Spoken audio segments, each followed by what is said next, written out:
감사합니다.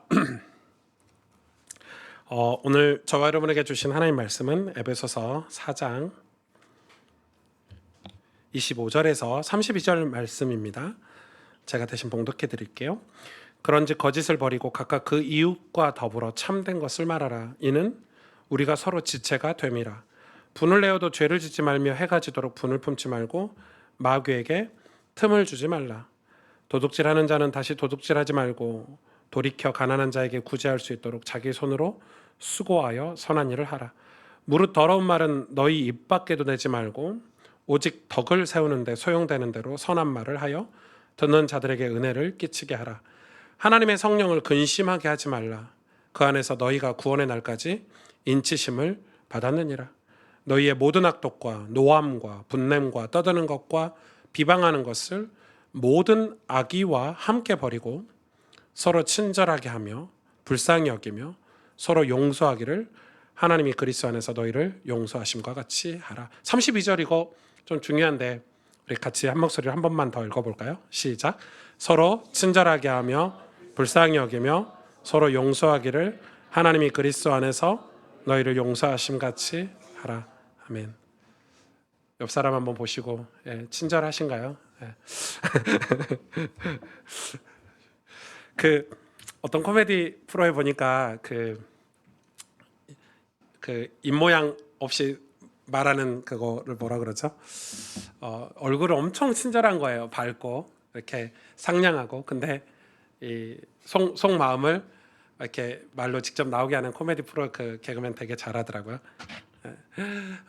이게 웃으면서 반가워요 이렇게 인사했고 웃으면서 이렇게 쳐다보면서 말은 자기 말이 아니고 입은 그대로 있고 속마음이 이제 말로 나오는 코미디인데 상판떼기 봐라 진짜 많이 거쳤네 이러면서 이렇게 입은 그대로 있으면서 이렇게 진짜 많이 뜯어 거쳤네 얼마짜리야 이러면서 이렇게 하는데 제가 따라해 보려고 어젯밤에 연습해봤는데 잘 안 되더라고요. 그러니까 이 오늘 말씀은 굉장히 좀 중요한데 우리가 사실 우리 지체들과 서로 친절하고 용서하고 사랑하라고 했는데 사실 우리 그게 쉽지가 않죠. 쉽지가 않아요. 사실 가족끼리는 가식적일 수가 없죠. 직설적이잖아요. 가족끼리는 하고 싶은 말 다 하고 이렇게 해요. 저희 와이프처럼 저한테 하고 싶은 말 다 하고 그럼 후딱박 정신 차리고 맞아 내가 이런 거 잘못했지 이러는데 사실 교회도 지체가 된다는 건 가족이 된다는 거, 영적인 가족이 된다는 건데 우리 왜 교회에서는 그렇게 못하지? 왜 친절하거나 용서하거나 권면하거나 이런 게 잘 안 될까? 이런 생각을 많이 해봐요. 오늘 이 에베소서 5장 25절부터 32절은 지난주 우리가 이제 새 사람이 되래요. 의와 진리의 거룩함으로 새 사람을 입는데 그 새 사람은 이런 삶을 살 거야 라는 말씀이죠. 이런 삶을 살 거야 라는 말씀인데 사실 오늘 말씀을 그냥 죄짓지 마, 거짓말 버려, 분내지 마, 마귀에게 틈을 주지 마 이렇게 설교하면 되지만 이 에베소 4장 25절 32절의 말씀에 어떤 큰 배경을 우리가 알아야 된다고 생각이 들어요. 저는 복음에 대한 우리의 이해를 점검할 수 있는 말씀이 오늘 본문 말씀이 아닌가 생각이 듭니다. 저는 사실 저뿐만 아니라 한국교회 대다수의 이 성도들은 우리가 한국교회 신학 어떤 한국교회가 세워지는 배경이 되는 이 장로교회 신학이 어떤 신학이냐면 복음은 전적인 개인의 구원이라는 배움 속에서 자랐어요. 그러니까 복음은 뭐냐면 그냥 전적인 개인의 구원을 위한 개인의 구원을 위한 메시지가 복음이에요. 우린 그렇게 배웠잖아요. 우리 한국교회가 다 그렇게 많이 배웠어요. 마치 이건 어떤 것과 같냐면 집에서 엄마 아빠가 이제 아이가 태어나서 철없는 아이가 어린아이가 엄마 아빠는 돈을 벌어서 나에게 맛있는 거 사주고 옷 사주고 내가 원하는 거 사주는 그런 분이야 그런 엄마 아빠야 라고 이해한 수준이 바로 복음은 개인 구원에 위한 것이다 개인 구원을 위한 것이다 라는 이해라고 생각하시면 될 것 같아요. 아주 철없는 아이들이 우리 엄마 아빠는 돈 벌어서 나 맛있는 거 사줘야 되고 옷 사주고 나 학교 보내주고 이런 거 하는 사람이야 라고 이해를 하는 거죠. 마치 그것과 똑같다라고 얘기합니다. 성공회 쪽에 신학교 교수님이신데 스캇 맥나이트 교수라는 분이 계세요. 저는 이분을 만난 게 제 인생에 굉장히 중요한 터닝 포인트 중에 한 분이 된 교수님이거든요. 근데 이 스캇 맥나이트 교수가 이렇게 얘기했어요. 현대 교회의 가장 큰 문제는 복음에 대한 왜곡된 이해 때문이다라고 했어요. 잘 들어보세요. 한국 교회에서 복음에 대한 왜곡된 이해가 뭘까요? 그건 두 가지로 김세윤 박사가 두 가지 얘기를 했거든요. 첫째는 대표적인 왜곡이죠. 구원파적인 복음. 또 하나는 기복주의적인 복음. 두 가지가 한국 교회에 흐르는 아주 잘못 왜곡된 복음이에요. 아주 중요하죠. 그러니까 이 두 가지, 이 기복주의적인 거나 구원파적인 복음 자체가 어떤 열매를 맺고 있는지 저와 여러분은 지금 경험을 하고 있죠. 현세적인 책임을 거의 다 거부하고 내세적 영생만 추구하는 기독교. 그런 기독교는 종교적 재화와 용역의 소비자만 양산하는 복음을 만들어내죠. 물론 저 역시 우리의 최고의 믿음은 죽어서 천국 가는 거라고 믿고 있어요. 개인이 거듭나고 구원받아야 하는 것처럼 중요한 건 없어요. 그렇죠, 여러분? 그런데 복음과 구원을 동일시하는 것은 매우 큰 잘못이라고 저는 생각해요. 근데 저는 이게 제가 30대 초중반, 그러니까 제가 33살, 34살, 35살, 36살 이렇게 한 4, 5년 정도를 미국에 계속 갔었거든요. 뭐하러 갔냐면 제가 30대 초반에 목사가 돼서 미국에 이제 전도를 하잖아요. 전도하는데 제가 이제 전도를 잘한다고 거기에 강사를 저를 보낸 거죠.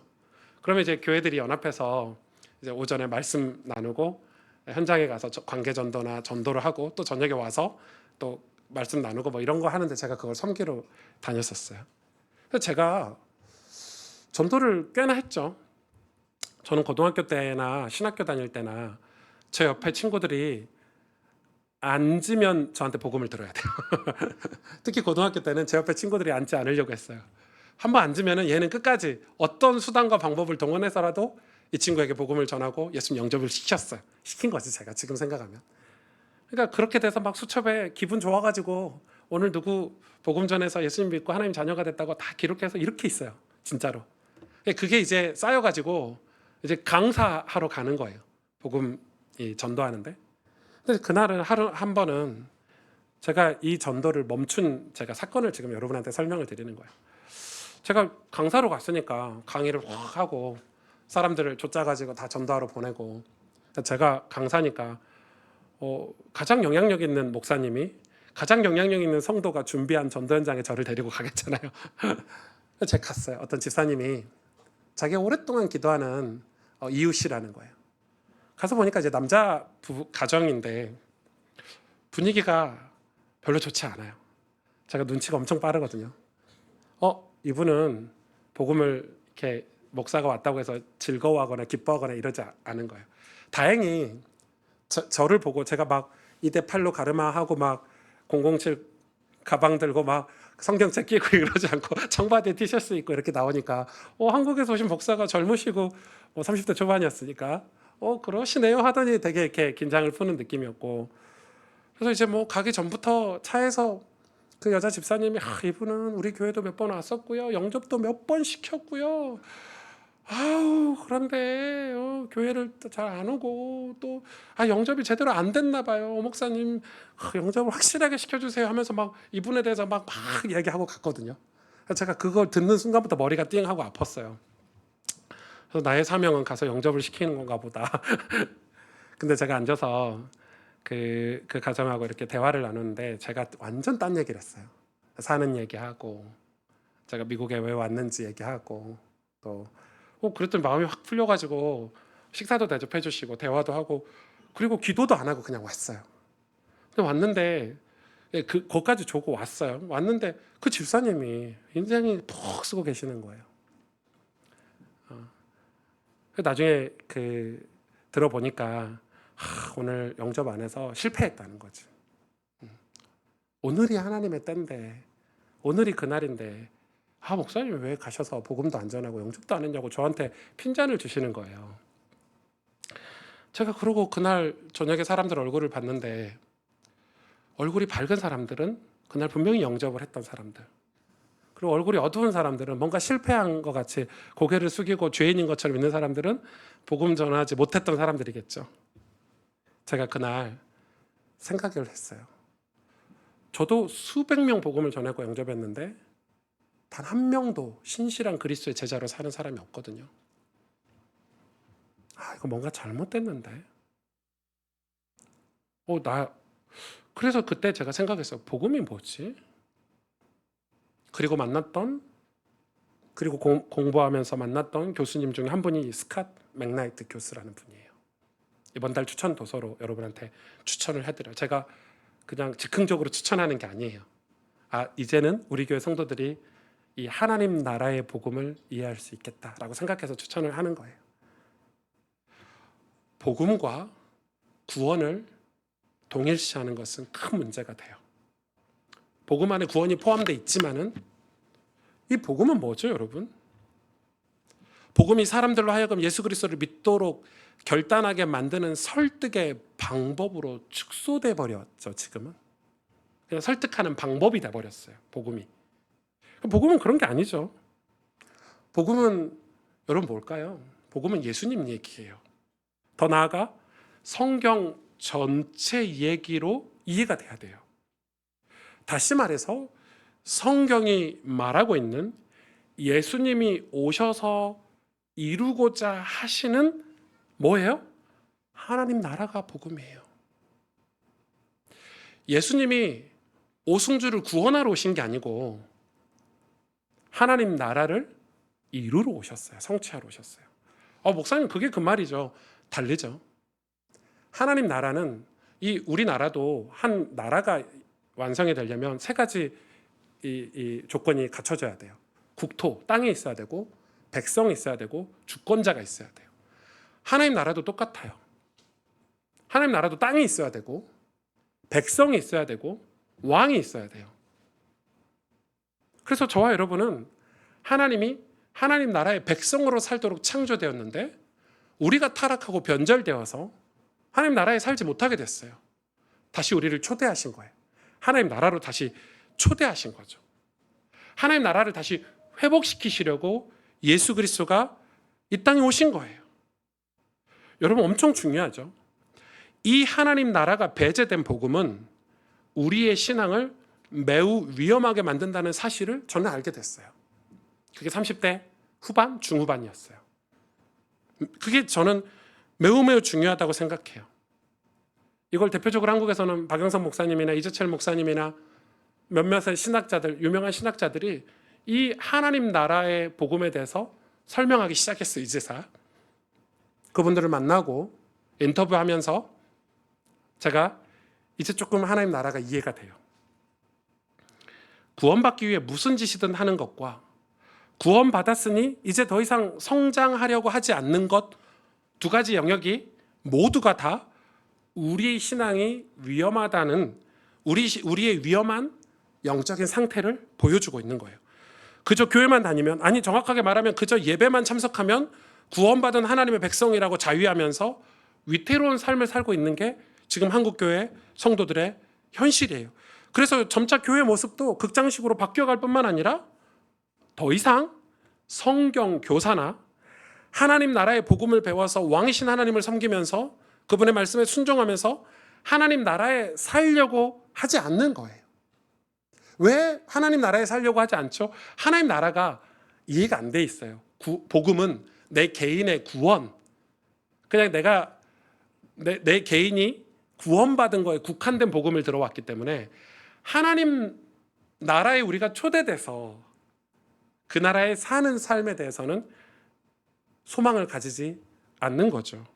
자, 오늘 에베소서 4장 25절에 보면 시작할 때 이렇게 얘기해요. 그런즉 거짓을 버리고 각각 그 이웃과 더불어 참된 것을 말하라. 이는 우리가 서로 지체가 됨이라. 지금 거짓을 버리고 이웃에게 참된 걸 말하라는 게 누구예요? 우리 이거 전도할 때 쓰잖아요. 불신자들한테 전도할 때. 불신자 얘기예요? 불신자 이웃이에요? 아니에요. 여러분 에베소서는 지금 교회 공동체에 준 메시지예요. 여기서 지체는 다 같이 구원받은 하나님의 자녀들에게 지금 하는 얘기예요. 그러면은 옆에 있는 성도들에게 거짓을 버리고 옆에 있는 이웃 지체 성도에게 참된 것을 말하라고 지금 가르쳐주고 있는 거예요. 무슨 말이에요 지금? 이게 어떤 의미가 있는 거예요? 여러분 교회 와서 여러분 같이 구원받은 우리 소그룹 지체들이나 여러분 친한 집사님 동료들끼리 거짓말 안 하고 참된 것을 말하고 계십니까? 교회 안에서 참된 것을 말하라고 가르치고 있습니까? 거짓을 버리라고 우리가 얘기를 하고 있습니까? 우리는 교회에서 참된 것을 말하고 있습니까? 예수님께서도 요한복음에 보면 너희가 서로 사랑하는 것. 자, 여러분 하나님 나라로 성경을 읽지 않으면 성경이 이해가 안 돼요. 하나님이 우리의 믿음을 보신다고 했는데 우리의 믿음을 보신다고 했잖아요. 근데 그 믿음을 보신다는 게 제가 하나님을 사랑하고 열심히 신앙생활하는 걸 우리를 오 목사 진짜 믿음 줘 이렇게 판단하시지 않고 요한복음에 뭐라고 했어요? 너희가 서로 사랑하는 걸 보고 내가 너희의 믿음을 판단하겠대요. 그럼 우리가 서로 사랑하지 않으면 믿음이 없는 거예요. 가짜 믿음인 거예요. 나는 믿음이 아무리 혼자서 잘하고 나 혼자서 엄청 신앙생활을 잘해도 서로 사랑하지 않으면 그건 믿음이 아니라고 예수님이 직접 말씀하셨어요. 가만 생각해 보니까 예수님은 우리의 모든 신앙생활을 당신의 나라, 즉 하나님 나라의 개념으로 가르쳐주고 있어요. 여러분 예수님이 오실 때 예수님의 별명, 이름을 뭐라고 했죠? 임마누엘이라고 했어요. 임마누엘 뜻이 뭐예요? 하나님이 우리와, 나와가 아니에요. 우리와 함께 하신다는 거예요. 그러니까 여러분 성경은 개인 구원을 강조하지 않아요. 우리, 공동체, 하나님 나라, 하나님 나라의 백성이, 그러니까 하나님은 당신이 만드신 하나님 나라의 백성으로서 우리를 회복시키시는 거예요. 자기의 통치를 받고 자기 땅을 일구고 자기가 주는 축복과 자기가 주는 그런 이 기업을 물려받고 살도록. 그래서 여러분 우리가 예수님을 믿어서 하나님이 응답하시고 축복하신다는 개념이 아니라 하나님의 나라에 살면 하나님 것이 다 내 것이 되는 거예요. 우리 한빈이 윤빈이가 지금 어려서 철이 없어서 아빠 아이스크림 한 개만 사줘 이러지만은 커서 알게 돼요. 아빠가 돈이 많든 적든 상관없어요. 아빠가 나의 전부구나. 아빠가 내 것이구나. 철이 들면 그렇게 깨닫죠. 부모님에 대해서. 부모님 때문에 내가 존재하고 있구나. 그런 것처럼 하나님 나라에 살기 때문에 하나님 나라의 모든 것이 다 내 것이 되는 거예요. 그걸 성경은 축복이다, 응답이다, 기업이다 이렇게 말을 하고 있는 거예요. 26절부터 보면은 굉장히 중요한 말이 나오죠. 26절. 분을 내어도 죄를 짓지 말며 해가 지도록 분을 품지 말고 마귀에게 틈을 주지 마라. 여기서 분내지 말라고 하죠. 언제까지요? 화를 좀 내도 된다고 나와 있는 거잖아요. 언제까지? 해가 질 때까지는 화를 내도 된대. 그러나 해가 지고 나서는 화를 내지 말래. 이거는 엄청 지혜로운 말씀이에요. 우리 화 내죠. 화를 안 내고 살 수는 없어요. 저희 아들도 한빈이도 저는 제가 천사라고 생각하거든요. 예. 저는 진짜 제 스스로가 화를 낼 줄 모르는 사람이다 이렇게 생각을 하는데 우리 한빈이가 움찔할 때가 있어요. 언제게요? 운전할 때. 예. 엊그저께도 한빈이랑 둘이 가고 있는데 일방통행을 가고 있었어요. 앞에서 차가 한 대 들어와서 오는 거예요. 일방통행이라니까요. 근데 안에 보니까 아줌마야. 장갑 끼고. 죄송해요. 아줌마를 비하하는 의도가 아니에요. 주로 장갑 끼고 이렇게 창모자 쓰시고 운전해서 오는데 제가 빵 거렸죠. 일방통행이니까. 그럼 당연히 스탑하고 미안해 뒤로 가든지 뭐 사정을 말하든지 해야 되는데 계속 오고 이렇게 딴 데 쳐다보고 계시. 예, 제가 할 수 있는 모든 욕은 다 했습니다. 그 아줌마가 듣지 못했겠지만 한빈이가 깜짝 놀래가지고 결국 제가 후진했어요. 일방통행에서. 예. 제발 어머니들 운전할 때 길을 잘 보고 운전하시길 바랍니다. 제발. 일방통행은 한쪽으로만 가는 겁니다. 뭐 그런 거예요. 저도 화를 내죠. 여러분 가정에서도 마찬가지예요. 남편이나 엄마가 아이들이나 화를 내고 짜증을 낼 수 있어요. 그런데 다음 날로 넘기시면 안 돼요. 그날 끝내셔야 돼요. 그게 좋은 가정이에요. 감정을 그 다음 날로 가져가셔는 안 돼요. 그래버리면 가정은 균열이 생겨요. 지금 이 말씀은 하나님 나라에 관한 얘기거든요. 지금 자 보세요. 좀 더 볼까요? 도둑질하는 자는 다시 도둑질하지 말고 돌이켜 가난한 자에게 구제할 수 있도록 하고, 자기 손으로, 분명히 얘기하고 있죠. 자기 손으로 수고하여 선한 일을 하래요. 여러분 집에서 남편들이, 저는 어렸을 때 보고 배운 게 우리 아빠밖에 없잖아요. 저희 아빠는 집에서 손 하나 까딱 안 하셨거든요. 술 먹고 들어오셔서 하루 종일 자고, 밥 차리면 밥 먹고, 또 들어 누워서 자고, 욕하고, 소리 지르고. 그래서 저는 결혼을 하면서 어떤 가정이 좋은 가정인지 잘 몰랐어요. 그래서 저는 깜짝 놀란 게 있네요. 제가 가정생활 하면서 내 안에 우리 아빠가 있더라고요. 그래서 와, 진짜 소름 돋아가지고 아빠를 그렇게 싫어했는데 나도 모르게 아빠 같은 언행을 할 때가 있는 거예요. 그래서 제가 방법이 없잖아요. 그래서 좋은 부부 가정에 관한 모든 책을 다 읽어서, 심지어 가정 상담도 공부했어요. 명지대학원에 가서. 그리고 좋은 목사님들과 교제했어요. 가정과. 그러면서 알게 됐어요. 좋은 아빠는, 좋은 남편은 가정에서 아무리 밖에서 사회적인 지위가 높아도 집에 가면 종으로 사는 거예요. 자기 손으로 수고해야 된대요. 여러분, 자기 손으로 수고해야 돼요. 남편들 설거지 하시길 바랍니다. 네, 아셨죠? 아멘 안 하시네요. 네, 와이프들 설거지 해주세요. 네, 아직도 아멘 안 하시는 거 보면은 아직 회개를 덜 하신 거야. 아직 하나님 나라를 덜 깨달으신 것 같다. 아무튼 오늘 그 이야기를 하는 거예요. 그러면서 뭐라고 얘기합니까? 29절에는 무릇 더러운 말은 너 입 밖에도 내지 말고 오직 덕을 세우는데 소용되는 대로 선한 말을 하여 듣는 자들에게 은혜를 끼치라고 얘기를 하고 있어요. 여러분, 이게 무슨 말일까요?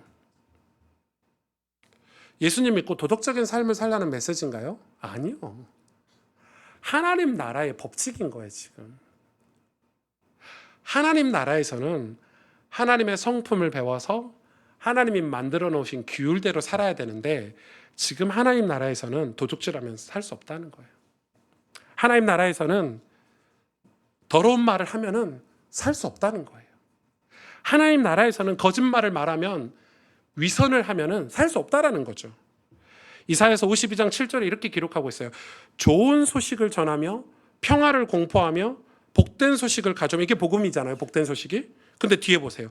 구원을 공포하며 시온을 향하여 이르기를 내 하나님이 통치하신다는 자의 산을 넘는 발이 어찌 그리 아름다운가. 지금 무슨 얘기하고 있어요? 개인 구원인가요? 아니죠.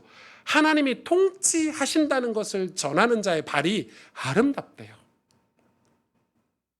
하나님이 통치하시는 하나님 나라, 거기에 사는 사람이 너무 좋으니까 하나님 나라를 소개하는 거예요. 그게 복음이에요. 내가 살아보니까. 여러분, 우린 전도를 어떻게 해야 돼요? 내가 하나님 나라에 살아보니까 너무 좋더라. 너무 행복하더라. 그래서 하나님 나라에 초대하는 게 복음이에요. 하나님 나라가 복음이에요. 여러분, 우리가 휴가 때 제주도만 갔다 와도, 우리가 휴가 때 강원도만 갔다 와도 너무 좋아서 가족들한테 소개하잖아요. 하나님 나라에 살면 좋으니까 소개하는 거예요. 그게 복음이에요. 우리의 삶이, 세상 나라에 있는 우리의 삶이 거기에 살면서, 거기서 살면서 개인이 구원받는 게 복음이 아니에요. 하나님 나라로 들어와야 되는 거예요. 그래서 하나님 나라의 복음을 이해한 사람들의 삶은 그 나라 자체가, 그 하나님 나라에서 사는 그 삶 자체가 좋은 소식인 거예요. 그 나라에 가면 그것을 구원이라고 하는 거죠. 하나님 나라에 가는 그것을. 그런데 그 나라에 가면 삶의 방식이 있어요. 분을 내지 않고 도둑질하지 않고 가난한 자를 구제하고 선한 일을 하고 말을 더럽게 하지 않는 것. 우리가 그렇게 창조되었어요. 그러니 교회라는 신앙 공동체에서, 교회는 뭐예요? 눈에 보이지 않는 하나님 나라, 영원한 하나님 나라가 있는데 그 하나님 나라를 우리가 살아내는 거예요. 이 땅에서. 왜? 하나님 나라를 소개해야 되니까, 세상에 전해야 되니까. 하나님 나라를 이 땅에서 살 수 있도록 하나님이 만들어 놓으신 모형이 교회예요. 그러니까 이 교회는 엄청 중요한 곳이죠. 이 교회라는 신앙 공동체에서 하나님 나라의 복음을 듣고 그런 삶을 살아 세상에 좋은 소식을 전해야 하는 거예요. 그렇다면 우리 교회 모습은 조금 새롭게 변화되어야 될 필요가 있겠죠. 단지 주일 예배만 드릴 뿐만 아니라 우리가 서로 지체가 된 우리 지체들과 은혜를 나누고 삶을 나누는 소그룹이 중요하겠죠. 그것이 말로만 나눌 게 아니라 삶을 나눌 수 있도록 함께 봉사하고 또 함께 전도하는 시간이 주일에도 필요하다고 저는 생각해요. 저는 그것이 우리의 주일이라고 믿어요.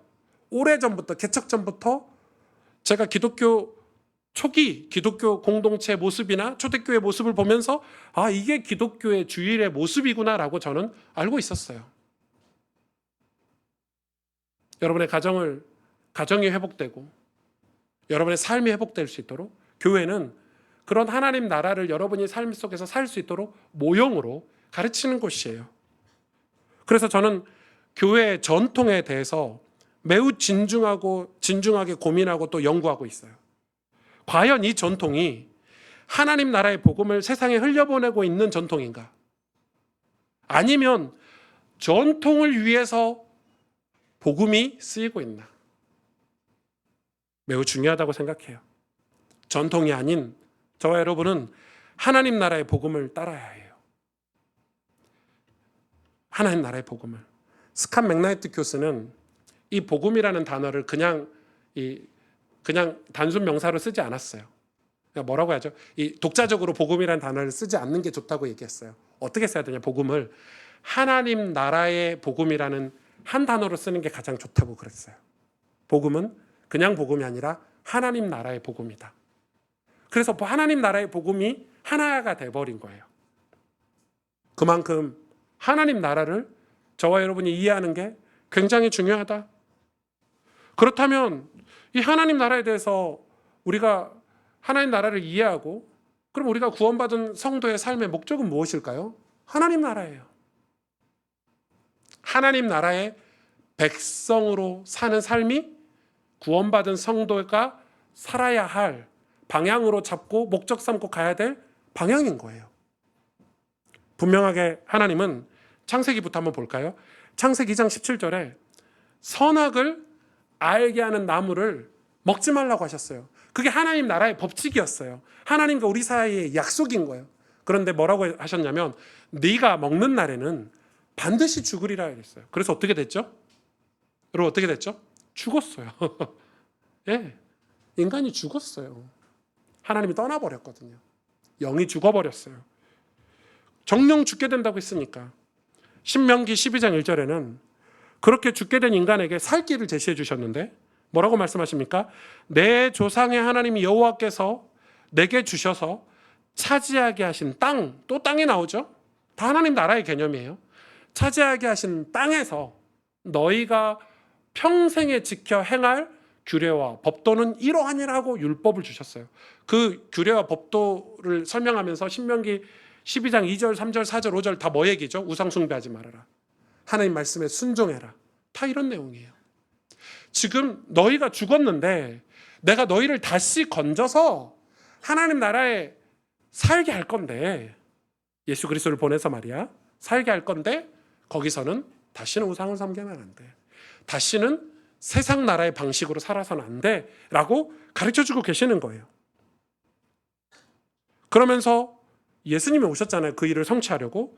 예수님이 오셔서 마태복음 6장 33절에 이렇게 말씀하고 계세요. 구원받은 하나님의 백성들에게.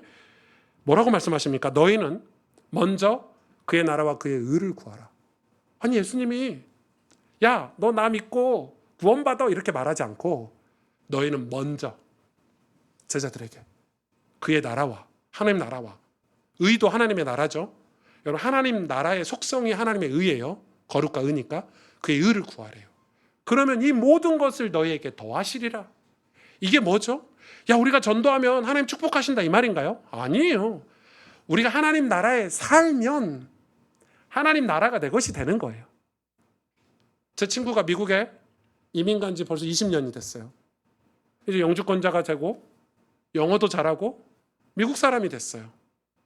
미국에 가서 살면 미국 법을 배우고 영주권을 따고 시민권자가 되고 그리고 미국 말을 하게 돼 있어요. 그리고 미국의 혜택을 받게 돼 있어요. 당연한 거예요. 당연한 거예요. 그 나라에 가면 그 나라에서 순종하고 적응하고 살면 법을 지켜 살면 그 나라가 자기게 되는 거예요. 오늘 성경은 그 이야기를 하고 있는 거예요. 그 정도가 아니에요. 마태복음 28장 18절에 20절에 그러면서 제자들에게 이렇게 말씀하고 너희는 모든 족속으로 가서 제자를 삼으라고 가르쳐 지키게 하라고 말씀합니다. 뭘 가르쳐 지키게 하라고 말합니까? 제자를 삼아서 하나님 나라를 가르쳐 지키게 하라는 거예요. 그게 복음 전도예요. 하나님 나라가 있다. 우리 자녀들에게 우리는 복음을 전해야 되는데 어떻게 전해야 됩니까? 하나님 나라가 있다. 전해줘야 되는 거예요. 야, 멸망하지 않을 하나님 나라, 하나님이 통치하시고 하나님이 주인 되신 하나님 나라가 있다라고 우리는 가르쳐야 돼요. 소개해줘야 돼요. 그 나라는 어떤 나라입니까? 요한계시록 22장 3절에 다시 저주가 없으며, 잘 보세요. 하나님과 그 어린 양은 예수 그리스도죠. 하나님과 예수 그리스도의 보좌가 그 가운데 있으리니 그의 종들이 그를 섬기며. 하나님 나라는 하나님이 그 가운데 주인 되셔서 통치자가 되셔서 계신 나라예요. 그래서 우리가 구원받으려면 예수 그리스도를 뭘로 고백해야 되죠? 주로 고백해야 돼요. 주님으로 고백해야 돼요. 우리가 예수 그리스도를 주로 고백하지 않고 구원받을 수 있어요? 없어요.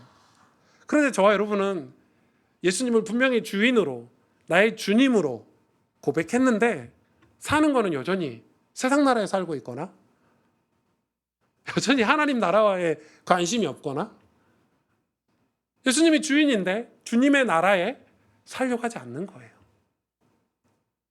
그것은 우리가 하나님 나라라는 개념을 가지고 성경을 읽거나 하나님 나라의 복음으로 우리가 복음을 듣지 않았기 때문에 그런 하나님 나라에 대한 이해가 너무 부족한 거예요. 그래서 여러분 성경을 읽어도 이해가 안 돼요. 개인 구원으로 읽으면은 성경은 개인 구원에 관한 책이 아니에요. 하나님 나라를 회복하는 책이에요. 엄청난 거예요, 여러분. 하나님의 나라가 우리의 신앙과 삶에 이해되어지기를 축복합니다, 여러분. 하나님 나라가 여러분의 삶과 신앙과 조인되기를 진짜로 축복합니다. 에베소서 오늘 본문 4장 30절에 그래서 이렇게 얘기합니다. 하나님의 성령을 근심하게 하지 말라. 그 안에서 너희가 구원받은 날까지 인치심을 받았느니라. 성령을 근심하게 하지 말래요. 그러면서 뭐라고 얘기합니까? 또 얘기하죠. 31절에 너희는 모든 악독과 노함과 분냄과 떠드는 것과 비방하는 것을 모든 악의와 함께 버리고. 이 악의는 세상 나라의 모양이에요. 세상 마귀가 왕 노릇하는, 마귀가 권세자 노릇을 하는 세상 나라의 그 속성이 악이에요. 악이. 그래서 32절에 이렇게 합니다. 그걸 다 버려라. 그걸 다 버리고 이제는 하나님 나라에서 살아라. 하나님 나라의 백성으로 살아라 하면서 서로 친절하게 하며 불쌍히 여기며 서로 용서하기를 하나님이 그리스도 안에서 너희를 용서하심 같이 하라. 그 용서를 받은 사람이 하나님 나라의 백성의 자격이 되고 하나님 나라에서는 서로 용서하면서 살고 서로 사랑하고 서로 불쌍히 여기고 친절히 여기며 사는 나라의 삶인 거예요. 그런데 우리는 이 하나님 나라의 삶을 너무너무 많이 제한하죠. 개인 구원으로 제한해 놔버렸어요. 만약에 우리가 하나님 나라의 복음과 상관 있게 산다면 우리의 삶을 철저하게 하나님 나라를 이루려는 삶을 살게 돼 있어요. 즉, 잘 보세요. 구원받는 것과 하나님 나라의 백성이 되는 것, 성경은 이 백성이 되는 것을, 성숙한 하나님 나라의 백성이 되는 걸 제자가 되는 것이라고 동의어로 쓰고 있거든요. 제자가 되는 것이 하나예요. 구원과 성화가 하나예요. 구별될 수가 없는 거예요. 성화는 우리가 거룩하게 되는 거잖아요.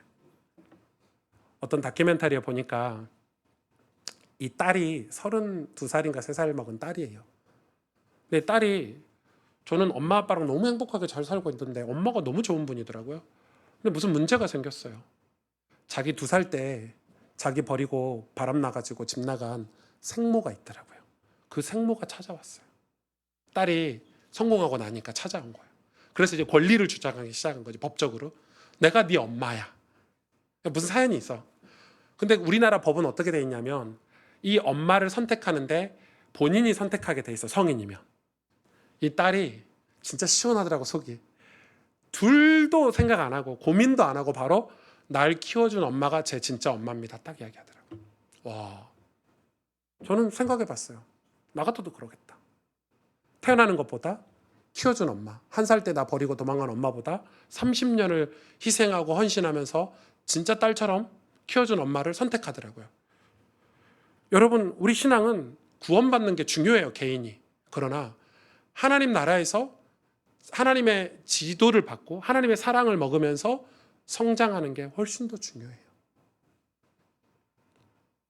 그래서 우리는 구원받는 것과 우리가 하나님 나라의 백성으로 성장하는 거 하나에, 그게 구원이에요. 큰 의미의 구원이지만 매우 매우 중요하죠. 저는 그래서 우리가 몇 가지 도전을 해야 된다고 생각해요. 몇 가지 부탁을 여러분에게 드리고 싶어요. 아니, 앞으로 우리 교회가 추구하고 바라보는 몇 가지 기도 제목이에요. 그것은 철저하게 저와 여러분의 삶이 예수 그리스도가 왕이심을, 주인이심을 고백하는 삶이어야 된다는 거예요. 그렇다면 그 예수님이 우리에게 오신 이유, 이 땅에 오신 이유, 복음에 대해 충분히 배우셔야 할 거예요. 복음에 대해 배우기 위해서 하나님 우리에게 교재를 주셨어요. 그게 바로 성경이에요. 이 성경을 하나님 나라의 관점으로 우리는 읽어야 돼요. 우리는 여지껏 교회를 개척해서 예배드리는 데 집중했고, 그리고 성경을 가까이 하도록 교육을 했어요. 이제는 우리 교회는 여러분이 하나님 나라의 관점으로 성경을 읽고 배울 수 있도록 성경 공부를 시작해야 돼요. 이걸 성경에서는 제자훈련이다, 혹은 양육이다, 이런 단어를 우리가 들어서 사용할 수 있게 돼 있어요. 무엇보다 성경을 배우기 시작하면서 우리는 서로 사랑하고 섬기는 삶을 나누는 공동체가 되도록 노력할 거예요. 소그룹 모임이 조금 더 보완되고 강화되어서 소그룹이 함께 봉사하고 전도하는 거예요. 무엇보다 저와 여러분의 삶의 목적은 하나님 나라의 백성으로 이 도시에서 좋은 소식을 전하는 아름다운 발이 되기를 축복합니다. 우리가 일하는 것, 돈을 버는 것, 심지어 먹고 마시는 것, 우리는 이거 세상 나라에서 세상 나라의 법으로 살아야 돼요. 예수님도 그렇게 말씀하셨어요. 가이사의 것은 가이사에게 주고. 우리는 세상에서도 세상 나라의 법 속에서 살아야 돼. 이 땅에 살고 있으니까. 그러나 우리는 영적으로는, 우리의 삶은, 우리가 소망하는 것은 하나님 나라의 백성으로 살기를 소망하면서 살아야 돼요. 그래서 우리 보고 심령이 가난한 자가 되래요. 이건 오늘 점심 때 했던 전도학교를 참고하시기를 바랍니다.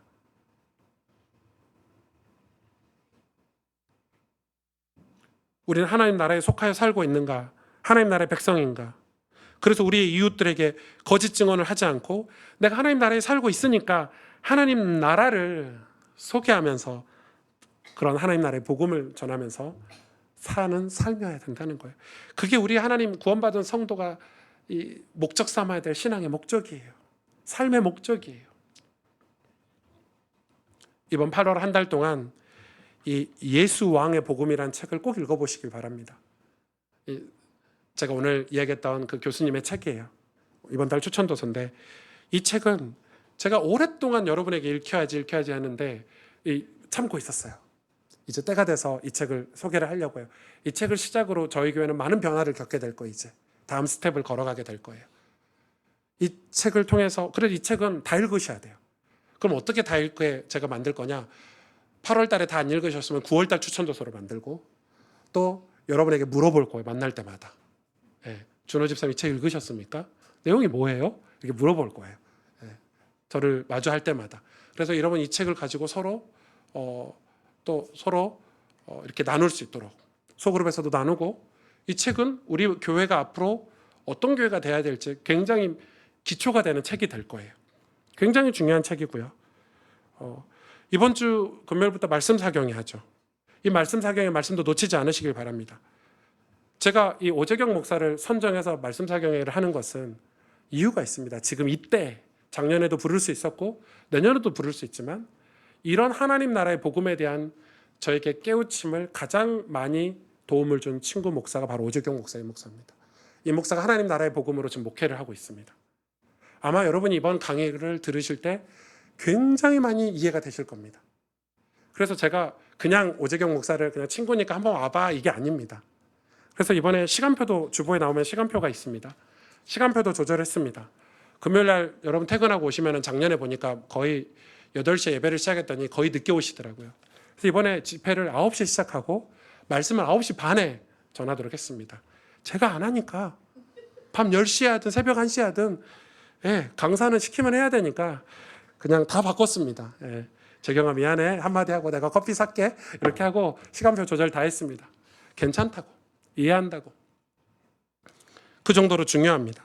강사가 피곤하든 말든 저는 우리 교회 성도들이 중요하니까 이번에 세강의 말씀 말고 토요일날 오후에는 우리 교회하고 이렇게 간담회처럼 질의문답 할 수 있는 중직자들과 그런 시간도 마련했습니다. 강사가 피곤하든 말든 상관없습니다. 저는 수단과 방법을 가리지 않고 배울 수 있는 모든 걸 배우려고 이번에 강사를 초병을 했으니까 여러분 좋은 시간 꼭 오시면 왔다 갔다 하시면 좋을 것 같고, 저는 이번 말씀 사경회를 철저하게 우리 교회가 어떤 교회로 다시 세워져야 될지 계획한 기도 속에서 준비한 수련회이기 때문에 우리는 하나님 나라의 복음으로 다시 시작해야 합니다. 우리가 그동안 개인 구원만으로 신앙생활을 했다면 풀리지 않는 의문들이 진짜 여러분에게 많으셨을 거라고 저는 생각합니다. 개인 구원만 생각하고 있기 때문에 도대체 풀리지가 않는 우리 삶, 신앙생활의 그런 고민들, 그리고 우리 신앙생활이 왜 진실되지 못할까? 성실하지 못할까? 하나님의 은혜가 무엇일까? 그거는 하나님 나라의 복음으로 여러분 푸셔야 다 풀립니다. 저는 앞으로 저희 목회를 할 때 이 하나님 나라의 복음으로 여러분 목회를 하려고 합니다. 그러면 여러분이 믿고 따라와 주실 거라고 생각은 들지만은 분명 하나님은 저와 여러분을 구원하실 때 목적을 가지고 구원하셨습니다. 내가 너를 내 나라에, 하나님 나라에 거룩한 백성으로 살게 할 거야. 아름답고 귀하고 존귀하게. 너는 내 나라의 백성이야. 넌 내 나라의 왕자고, 넌 내 나라의 공주야. 넌 내 나라의 귀한 나의 자녀야, 양자야 라고 하나님 분명히 말씀하셨습니다. 하나님 나라, 하나님 나라의 복음으로 우리가 그 나라에 살기를 꿈꾸고 소망하면서 우리가 살아야 되지 않겠습니까? 그게 우리가 구원받은 성도의 삶입니다. 그렇다면 우리는 그 나라에 사는 방식이 무엇인지, 그 나라에 살려면 어떤 언어를 배워야 되는지, 어떻게 살아야 되는지 우리가 지금 말씀을 통해서 하나하나 살펴보고 있는 것입니다. 여러분, 이 하나님 나라의 삶을 함께 꿈꾸고 소망하고 또 그런 공동체를 이뤄서 우리 교회가 하나님 나라의 모형이 되는 그런 공동체가 되기를 간절히 소망하고 있습니다. 여러분 함께 기도해 주시고 이 신앙생활 할 수 있도록 같이 믿음으로 나가기를 원합니다. 함께 기도하겠습니다.